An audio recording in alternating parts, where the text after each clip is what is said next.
ಸಿನಿಕುಡ್ಲ ಕಾರ್ಯಕ್ರಮಕ್ಕೂ ಸ್ವಾಗತ. ಯಾನು ಪವಿತ್ರ ಪೂಜಾರಿ. ಎಸ್, ಈತ ನಮ್ಮ ಸಿನಿಕುಡ್ಲದ ವಿಶೇಷದಾದ ಪಂಡ ನಮ್ಮೊಟ್ಟಿಗೂ ಕಟಪಾಡಿ ಕಟ್ಟಪ್ಪ ಸಿನಿಮಾದ ಕಲಾವಿದರು ಅಂಚನೆ ನಿರ್ಮಾಪಕರು ಉಳ್ಳೇರು. ಎಸ್, ಕಟಪಾಡಿ ಕಟ್ಟಪ್ಪ ಚಿತ್ರದ ಬಗ್ಗೆ ಪಂಡ್ರೆ ಪೊಂಡನೆ ಒಂಜಿ 2 ವರ್ಷದಿಂಚ ತುಳುನಾಡು ಬೊಕ್ಕ ತುಳು ಚಿತ್ರರಂಗಡ್ ಟಾಕ್ ಆಫ್ ದಿ ಟೌನ್ ಆದಿಪ್ಪನಂಚಿನ ಪುದರ್ ಉಂದು ಪ್ರಾರಂಭದ ಏಪ ಮುಹೂರ್ತ ಆತಂಡ ಆನಿಡ್ದು ಇನಿ ಮುಟ್ಟಲ ಬಾರಿ ಒಂಜಿ ಸುದ್ದಿಡಿಪ್ಪುನಂಚಿನ movie Bahubali release ಆಯ್ನ time ಕಟ್ಟಪ್ಪೆದಾಯೆ ಬಾಹುಬಲಿನ career ಪಂಪಿನ ಪುದರ್ ಇತ್ತದ ಪಂಡ ಪ್ರಶ್ನೆ ಇತ್ತನ ಒಂಜಿ ಅಂಡ ಏಪಡ್ದೊಕ್ಕ ಈ ಫಿಲ್ಮ್ ನಮ್ಮ ತುಳುನಾಡು ಆ ಒಂದೊಂದೊಂದು ಗೊತ್ತಾಂಡ ಅಪಗಡ್ದಿಂಚ ಇನಿ ಮುಟ್ಟಲ ಕಟಪಾಡಿ ಕಟ್ಟಪ್ಪ ಏಪ ರಿಲೀಸ್ ಆಪನ ಪಾತ್ರಕ್ಕೆ ಎಂದು ಬಂದುಂಡು. ಅಂತೂ ಇಂತೂ ಮಾರ್ಚ್ 29 ಈ ಚಿತ್ರ ರಿಲೀಸ್ ಆವೊಂದುಂಡು.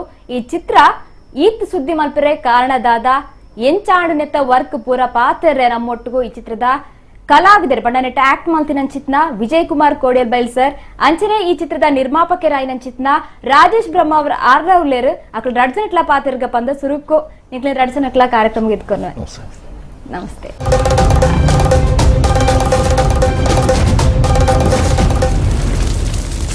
ಯಾನ್ ಏಪ ಬರ್ಪೆ ಎಂಚ ಬರ್ಪೆ ಅಂದು ನಿಕ್ಲೆ ಏರಗಲ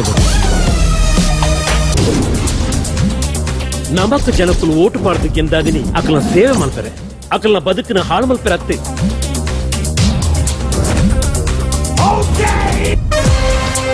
ಯಾನ್ ಸೈಲೆಂಟ್ ಉಲ್ಲಂದಾಂಡ ಆಯ್ತ ಅರ್ಥ ಕೈ ಕಟ್ಟದು ಕುಲ್ದಂದ ಅರ್ತುಂಬೆ. ಯಾನ್ ಏತ್ ಸೈಲೆಂಟ್ ಆಪೆನ ಆತು ವೈಲೆಂಟ್ ಆಪೆಂದೇ ಲೆಕ್ಕ. ಎಸ್, ರಾಜೇಶ್ ಬ್ರಹ್ಮ ಅವರವ್ರೆ ಸುರುಕು ಎಂಚಲ್ಲರಿ ಓಕೆ. ಕಟಪಾಡಿ ಕಟ್ಟಪ್ಪ ರಿಲೀಸ್ ಡೇಟ್ ಫಿಕ್ಸ್ ಆಗಿದೆ, ಮಾರ್ಚ್ 29ಕ್ಕೆ ಬರ್ತಾ ಇದೆ. ಅಂತೂ ಇಂತೂ ತುಂಬಾನೇ ಸುದ್ದಿಯಲ್ಲಿದ್ದಂತ ಮೂವಿ ಜನರ ಎದುರಿಗೆ ಬರ್ತಾ ಇದೆ ಅಂದ್ಮೇಲೆ ಯಾವ ರೀತಿಯಲ್ಲಿ ವರ್ಕ್ ನಡೀತು, ಇವಾಗ ಅಂದ್ರೆ ಏನ್ ನಡೀತಾ ಇದೆ ವರ್ಕ್, ಹೇಗೆ ಅಂದ್ರೆ ಇಷ್ಟು ಲೇಟ್ ಆಗ್ಲಿಕ್ಕೆ ಕಾರಣ ಏನಂದ್ರೆ ಈಗ ಬೇರೆ ಸಿನಿಮಾ ಯಾವ್ದಾದ್ರು ಬರ್ತಾ ಇತ್ತು ಅದನ್ನ ನಾನೀಗ ತುಳು ನಿರ್ಮಾಪಕ ಸಂಘದ ಅಧ್ಯಕ್ಷ ಆಗಿ ಬೇರೆ ಸಿನಿಮಾಗೂ ಸ್ವಲ್ಪ ರೂಟ್ ಬಿಟ್ಕೊಡ್ಬೇಕಾಗಿತ್ತು. ನಾನು ಪೈಪೋಟಿಗೆ ನಿಂತ್ಕೊಳ್ಬಾರ್ದಿತ್ತು, ಅದು ಒಂದಿತ್ತು. ಮತ್ತೆ ಅಷ್ಟು ಅರ್ಜೆಂಟ್ ಅನ್ಕೊಂಡಿಲ್ಲ. ಮತ್ತೆ ನಾವು ಬರೀ 13 ಥಿಯೇಟರ್ ರಿಲೀಸ್ ಮಾಡೋದಾಗಿದ್ರೆ ಪರವಾಗಿಲ್ಲ, ಬೇರೆ ಕಡೆ ಎಲ್ಲ ಮಾಡೋ ಪ್ಲಾನ್ ಹಾಕಿದ್ರಿಂದ ಸ್ವಲ್ಪ ಟೈಮ್ ತಗೊಂಡೇ ಮಾಡೋಣ ಅಂತ ಒಂದು ಉದ್ದೇಶದಿಂದ ಆತರ ಲೇಟ್ ಆದ್ರೂ ಲೇಟೆಸ್ಟ್ ಆಗಿ ಬರ್ತಾ ಇದೀರಾ ಅಂತ ಇಂತು ಲೇಟೆಸ್ಟ್ ಆಗಿ ಬರ್ತಾ ಇದ್ದೀವಿ. ಓಕೆ. ವಿಜಯ್ ಕುಮಾರ್ ಕೋಡಿಯಲ್ ಬೈಲ್ ಸರ್ ಫಸ್ಟ್ ಟೈಮ್ ನಟ ಅಂದ್ರೆ ಆಲ್ರೆಡಿ ಒಂದು ಚಿತ್ರದಲ್ಲಿ ಮಾಡಿದ್ರಿ, ಆದ್ರೆ ಇದರಲ್ಲಿ ಒಂದು ಮೇನ್ ಕ್ಯಾರೆಕ್ಟರ್ ಮಾಡ್ತಿದ್ದೀರಾ ಅಂತ ನಾವು ಕೇಳ್ಪಟ್ವಿ. ಹೇಗೆ ನಿಮ್ಮ ಪಾತ್ರದ ಬಗ್ಗೆ ಹೇಳಿ. ಪಾತ್ರ ಚೆನ್ನಾಗಿದೆ. ಆಕ್ಚುಲಿ ಈ ಸಿನಿಮಾನೇ ಪ್ರಥಮವಾಗಿ ನಾನು ಒಪ್ಪಿಕೊಂಡದ್ದು. 2ನೇ ಸಿನಿಮಾ ನಾನು ಸೂರಜ್ ಬೋಳರ್ ಅವರ ಫಾದರ್ ನಮ್ಮ ಜೊತೆ ವರ್ಕ್ ಮಾಡಿದ್ರು, ಆ ಕಾರಣಕ್ಕೆ ಇದು ಮಾಡಿದ್ರು. ಬಟ್ ಈ ಚಿತ್ರದ ಪಾತ್ರವನ್ನು ನೋಡಿಕೊಂಡೇ ನಾನು ಒಪ್ಕೊಂಡದ್ದು. ನನಗೆ ಕರೆಕ್ಟ್ ಸೂಟ್ ಆಗುವಂತ ಒಂದು ಪಾತ್ರ ಇತ್ತು, ಸ್ಕೋಪ್ ಇತ್ತು ತುಂಬಾ, ಅದ ಕಾರಣ ಒಪ್ಕೊಂಡೆ. ಪಾತ್ರ ಚೆನ್ನಾಗಿದೆ. ರಾಜೇಶ್ ಬ್ರಹ್ಮ ಅವರವರೇ ಮೊದಲನೇ ಸಿನಿಮಾ ಅಂದ್ರೆ ಡೊಂಬರಾಟ ಸಿನಿಮಾವನ್ನ 100 ಥಿಯೇಟರ್ಗಳಲ್ಲಿ ಬಿಡುಗಡೆ ಮಾಡುವಂತ ಒಂದು ಪ್ಲಾನ್ ಅನ್ನ ಹಾಕಿದ್ರಿ. ಅದೇ ಒಂದು ತುಳು ಇಂಡಸ್ಟ್ರಿಯಲ್ಲಿ ದಾಖಲೆ ಆಗಿತ್ತು. ಇದೀಗ 2ನೇ ಸಿನಿಮಾ 200 ಥಿಯೇಟರ್ಗಳಲ್ಲಿ ಬಿಡುಗಡೆ ಮಾಡುವಂತ ಪ್ಲಾನ್ ಹಾಕಿದ್ರ, ಹೇಗೆ ಇದು? ಎಲ್ಲ ಕಡೆ ನಮ್ಮವ್ರು ಇದಾರೆ, ನಾವು ಅವ್ರನ್ನ ರೀಚ್ ಮಾಡ್ತಾ ಇಲ್ಲ. ರೀಚ್ ಮಾಡ್ಲಿಕ್ಕೆ ಅಂದ್ರೆ ನಮ್ಗೆ ಏನಾಗುತ್ತೆ ಅಂದ್ರೆ ಈಗ ನಾವು ಟೈಮ್ ತಗೊಂಡಿದ್ವಿ ರಿಲೀಸ್ಗೆ. ನಾವು ಸೆನ್ಸರ್ ಆಗಿ ಅದ್ರ ಮೇಲೆ 3 ಮಂತ್ ರಿಲೀಸ್ ಅಂತ ಪ್ಲಾನ್ ತಗೊಂಡಿದ್ವಿ. ನಾವು ಸೆನ್ಸರ್ ರಿಲೀಸ್ ಇಂತ ಡೇಟ್ ಮಾಡ್ಬೇಕಂತ ಹತ್ತತ್ರ ಬಂದು ಸೆನ್ಸರ್ ಮಾಡಿ ರಬ್ಬರ್ ಅಂತ ಬಿಟ್ರೆ ನಾವು ಬರೀ 13 ಥಿಯೇಟರ್ ಮಾಡ್ಬೇಕಾಗುತ್ತೆ. ನಾವು ಯಾಕೆ ಈ ಸಿನಿಮಾ ಬೇರೆಲ್ಲಾ ಭಾಷೆ ಸಿನಿಮಾಗಳು ಜಾಸ್ತಿ ಥಿಯೇಟರ್ ರಿಲೀಸ್ ಆಗುತ್ತೆ, ನಮ್ ತುಳು ಸಿನಿಮಾ ಯಾಕೆ ರಿಲೀಸ್ ಆಗಬಾರ್ದು ಅನ್ನೋದು ಉದ್ದೇಶ ನಮ್ಮಲ್ಲಿ ಇತ್ತು. ಮೊದಲು ನಾವು ಅಷ್ಟು ಥಿಯೇಟರ್ ಮಾಡಿದ್ರೆ ಇದು ಇನ್ನೂ ಸ್ವಲ್ಪ ವಿಜಯ್ ಕುಮಾರ್ ಕೋಡಿಯಲ್ ಬೆಲೆಗಿರುವ ಬೇರೆ ಊರಲ್ಲೆಲ್ಲ ಒಳ್ಳೆ ಫ್ಯಾನ್ಸ್ ಇರೋದ್ರಿಂದ ವಿಜಯ್ ಕುಮಾರ್ ಕೋಡಿಯಲ್ ಆಕ್ಟ್ ಮಾಡ್ತಾರೆ ಅನ್ನೋದು ಒಂದು ಪ್ಲಸ್ ಆಗಿದೆ. ಮತ್ತೆ ಬಿರರ್ಪುಳ ಉದಯ್ ಪೂಜಾರಿ ಅವರು ಆಕ್ಟ್ ಮಾಡಿದ್ರೆ ಅನ್ನೋದು ಪ್ಲಸ್ ಆಗಿದೆ, ಎದ್ದೋರು ಒಂದು ಆಕ್ಟ್ ಮಾಡಿದ್ರು ಪ್ಲಸ್ ಆಗಿದೆ. ಈ ತರದ್ದು ಪ್ಲಸ್ ನ ಇಟ್ಕೊಂಡು ನನಗೆ ಮಾರ್ಕೆಟ್ಗೆ ಹೋಗಿ ಇದಿದೆಲ್ವ ಏನು ಕಂಟೆಂಟ್ ಇದೆಲ್ಲ ಸ್ವಲ್ಪ ಈಸಿ ಇದೆ, ಇಂಥವ್ರು ಮಾಡಿದಾರೆ ಅಂತ ಹೇಳಲಿಕ್ಕೆ ಈಸಿ ಇದೆ. ಅದರಿಂದ ನನಗೆ ಏನಾಗ್ತದೆ, ಬೇರೆ ಕಡೆ ಎಲ್ಲಾ ಕಡೆ ಸೆಂಟರ್ ಅಲ್ಲಿ ನಮ್ಮ ಹುಡುಗರನ್ನ ಬಿಟ್ಟು ಎಲ್ಲಾ ಹುಡುಗರನ್ನ ಇಟ್ಟು ಒಂದು ಸರ್ವೆ ಮಾಡಿ ಎಲ್ಲೆಲ್ಲಿ ಎಷ್ಟೆಷ್ಟು ಜನ ಇದ್ದಾರೆ ಅಂತ ನೋಡ್ಕೊಂಡು ಅಲ್ಲೆಲ್ಲಿ ಥಿಯೇಟರ್. ನನಗೆ ಮೇನ್ ಪ್ಲಸ್ ಏನಂದ್ರೆ ಎಷ್ಟು ಥಿಯೇಟರ್ ರಿಲೀಸ್ ಮಾಡ್ಲಿಕ್ಕೆ ಫ್ರೀ ಈಸಿಯಾಗಿ ಯಾವ ತರ ಆಗಿದೆ ಅಂತ ಹೇಳಿದ್ರೆ, ನನಗೆ ನನ್ನ ಬೆಂಗಳೂರಲ್ಲಿರುವ ಥಿಯೇಟರ್ ಮಾಲೀಕರು ಡಿಸ್ಟ್ರಿಬ್ಯೂಟರ್ಗಳೆಲ್ಲ ಸ್ವಲ್ಪ ಹೆಲ್ಪ್ ಮಾಡ್ತಾ ಇದ್ದಾರೆ, ಥಿಯೇಟರ್ಗಳನ್ನ ರೆಡಿ ಮಾಡ್ಕೊಡ್ತಾ ಇದ್ದಾರೆ.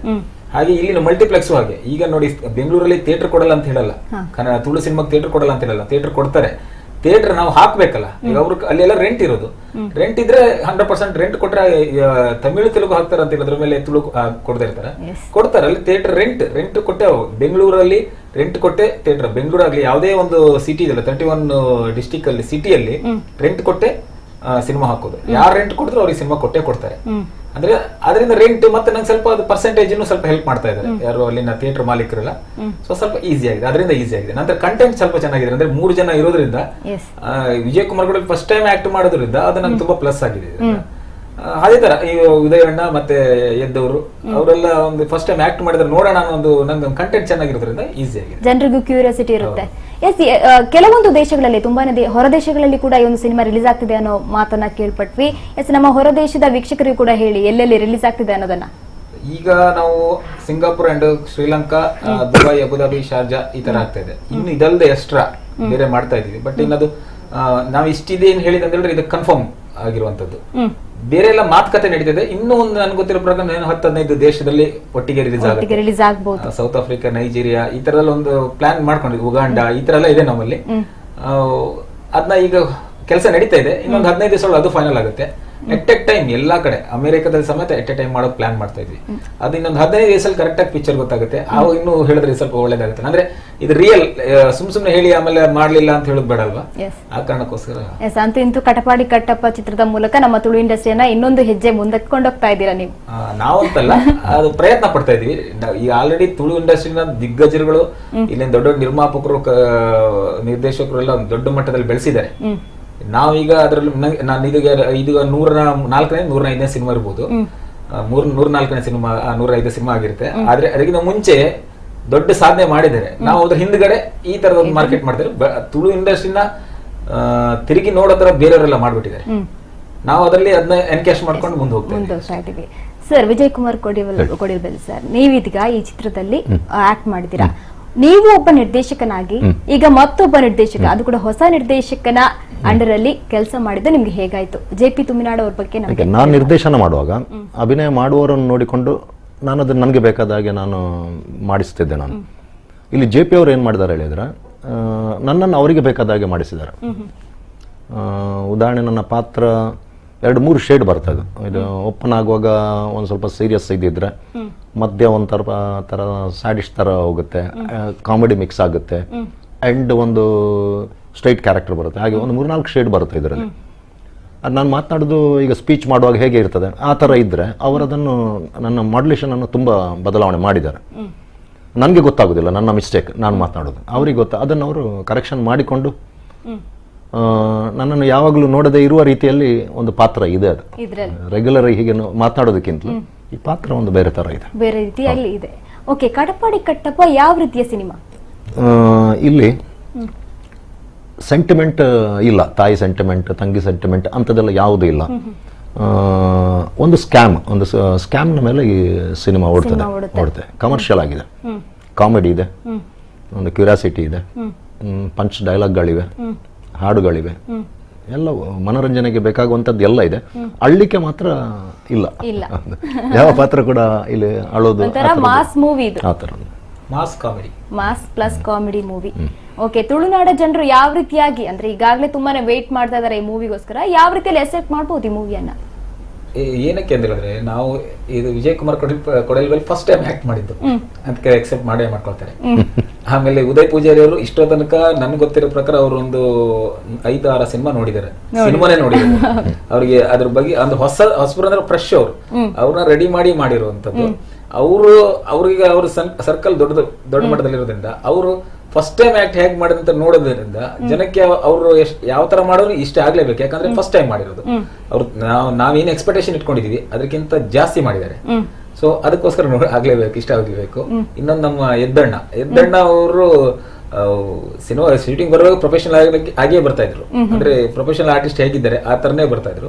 ಸೊ ಅವರು ಹಾಗೆ ಫಸ್ಟ್ ಟೈಮ್ ಅಂದ್ರೆ ಅವರ ಒಂದು ಕ್ಷೇತ್ರ ಅಂದ್ರೆ ಬೇರೆ ಬಿಸ್ನೆಸ್ ಎಲ್ಲ ಬಿಟ್ಟು ಫಸ್ಟ್ ಟೈಮ್ ಆಕ್ಟ್ ಮಾಡಿದ್ರಿಂದ ಅದು ಜನರಿಗೆ ಅಂದ್ರೆ ಇಲ್ಲಿನೆಲ್ಲ ಚಿರಪರಿಚಿತರು. ಇದು ನೋಡಿ, ತುಳು ಇಂಡಸ್ಟ್ರಿ ಏನಂದ್ರೆ ಹೆಂಗೆ ಇಂಪ್ರೂವ್ಮೆಂಟ್ ಆಗುತ್ತೆ ಅಂತ ಹೇಳಿದ್ರೆ, ದಕ್ಷಿಣ ಕನ್ನಡ ಉಡುಪಿ ಡಿಸ್ಟಿಕ್ ಇಷ್ಟು ಚಿಕ್ಕ ಡಿಸ್ಟಿಕ್ ಅಲ್ಲಿ ಅದು ಎಲ್ಲರೂ ಜನ ಪರಿಚಯ, ಪಕ್ಕದ ರೋಡ್ ಅಂದ್ರೆ ಹತ್ತತ್ರ ರೋಡ್ ಇದ್ದಾಗಿರ್ತಾರೆ, ಜನರಿಗೆ ಪರಿಚಯ ಇರ್ತದೆ. ಅವ್ರು ಆಕ್ಟ್ ಮಾಡೋದನ್ನ ನಮ್ಮವ್ರು ಗೊತ್ತಿರೋರು ಅಂತ ಹೇಳ್ಬಿಟ್ಟು ಒಂದು ಜನ ರಿಸೀವ್ ಮಾಡ್ಕೊಳ್ತಾರಲ್ಲ. ಸೊ ಹಾಗೆ ಮತ್ತೆ ಹೊಸ ಫ್ರೆಶ್ ಇದಿಷ್ಟು 3 ಜನ ಹೊಸಬ್ರು, ಆಮೇಲೆ ಡೈರೆಕ್ಟರ್ ಹೊಸಬ್ರು, ಮ್ಯೂಸಿಕ್ ಡೈರೆಕ್ಟರ್ ಹೊಸಬ್ರು, ಕ್ಯಾಮ್ರಾಮನ್ ಹೊಸಬ್ರು, ಆಮೇಲೆ ಎಡಿಟರ್ ಹೊಸಬ್ರು, ಇನ್ನು ಬೇರೆ ಉಳಿದ ಕಲಾವಿದರು ಎಲ್ಲರೂ ಹೊಸಬ್ರು. ಬರೀ ಜಸ್ಟ್ ಒಂದು ಅರವಿಂದ್ ಗೋಳ, ಭೋಜರಾಜ್, ಇನ್ನೊಂದು ದೀಪಕ್ ರೈ, ಅವ್ರು ಬಿಟ್ರೆ ಎಲ್ಲರೂ ಹೊಸಬ್ರು. ಅಂದ್ರೆ ಹೊಸಬ್ರು ಇಷ್ಟು ಮಾಡಿದ್ರೆ ಅಂತ ಒಂದ್ಸತಿ ನೋಡಿದ ತಕ್ಷಣನೇ ಅವ್ರ ಜನ ರಿಸೀವ್ ಮಾಡ್ಕೋಬಹುದು ಈ ಚಿತ್ರವನ್ನ. ಓಕೆ, ಈಗ ಇಷ್ಟೆಲ್ಲ ಕಲಾವಿದರಿದ್ದಾರೆ ನಮ್ಮ ತುಳು ಚಿತ್ರರಂಗದಲ್ಲಿ, ಆದ್ರೆ ಈ ಹೊಸಬ್ರನ್ನೇ ಕಲಾವಿದರನ್ನ ಈಗ ನಾವು ಟ್ರೈಲರ್ ನೋಡಿದ್ವಿ, ಅದರಲ್ಲಿ ಒಬ್ಬೊಬ್ರಿಗೆ ಒಂದೊಂದು ಹೆಸರು ಟೈಟಲ್ ಬೇರೆ ಕೊಟ್ಟಿದ್ದೀರಾ. ವಿಜಯ್ ಕುಮಾರ್ ಕೋಡಿಯಲ್ ಬೈಲ್ ಸರ್ ಆಗಿರ್ಬೋದು, ಅಥವಾ ಉದಯ್ ಪೂಜಾರಿ ಆಗಿರ್ಬೋದು, ಅಥವಾ ಬರ್ಕೆ ಯಜ್ಞೇಶ್ವರ್ ಬರ್ಕೆ ಸರ್ ಆಗಿರ್ಬೋದು, ಈ ಮೂರನ್ನ ಹಾಕೊಂಡಿದ್ದೀರಾ. ಏನ್ ಈ ವಿಶೇಷ ಅಂತ? ಅಂದ್ರೆ ಅವರನ್ನೇ ಹಾಕುವಂತ ಉದ್ದೇಶ ಏನಿತ್ತು? ಈಗ ನೋಡಿ, ಸಿನಿಮಾ ಮಾಡುವಾಗ ಮಾಸ್ ಥಿಂಕಿಂಗ್, ಜನಕ್ಕೆ ಹೊಸಬರು ಹಾಕಿದ್ರೆ ಜನಕ್ಕೂ ರೆಕಗ್ನೈಸ್ ಆಗಿರ್ಬೇಕು ಆರ್ಟಿಸ್ಟ್. ಆತರ ಹೊಸಬರು ಹಾಕಿದ್ರೆ ಒಂದ್ ಸ್ವಲ್ಪ ನಮ್ ಪ್ಲಸ್ ಆಗುತ್ತೆ. ಬರೇ ಒಂದು 500 ಜನ 1000 ಜನ ಗೊತ್ತಿದ್ರೆ ಅದಕ್ಕೆ ತುಂಬಾ ಕಷ್ಟ ಆಗುತ್ತೆ. ಇದು ಆಲ್ಮೋಸ್ಟ್ ಎಲ್ಲರಿಗೂ ಗೊತ್ತಾಗುತ್ತೆ. ಇವರು ಹೊಸಬರು ಕಲಾವಿದರಾಗಿ ಹೊಸಬರು, ಆದ್ರೆ ಜನರಿಗೆ ಚಿರಪರಿಚಿತರು.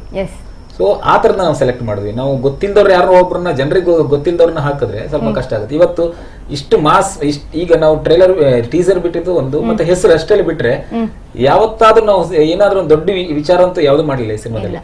ಬಟ್ ಬರೇ 3 ಪೋಸ್ಟರ್ ಬಿಟ್ಟಿದೀವಿ. ಒಂದು ವಿಜಯ್ ಕುಮಾರ್ ಕೋಡಿಯಲ್ ಸ್ಟಿಲ್ಸ್ ಕೂಡ ಹಾಕಿದ್ದ ಸ್ಟಿಲ್ಸ್ ರಿಪೀಟ್ ಮಾಡಿ ಅವರ ಒಂದು ಇವ್ರು 3 ಜನರ ಒಂದು ಚಿರಪರಿತ ಜನರಿಂದ, ಅದರಿಂದ ಅವ್ರನ್ನ ಹಾಕೊಳ್ಳಿಕ್ಕೆ 3 ಜನ ಇವ್ರು 3 ಜನ ಹಾಕೊಳ್ಳಲಿಕ್ಕೆ ಕಾರಣ ಇವ್ರ ಹತ್ರ ನಾವು ಇವ್ರು ಆಕ್ಚುಲಿ ಯಾವ್ದು ಎಷ್ಟೋ ಜನ ಬಂದು ಕೇಳಿದ್ದಾರೆ, ಮಾಡ್ಲಿಲ್ಲ.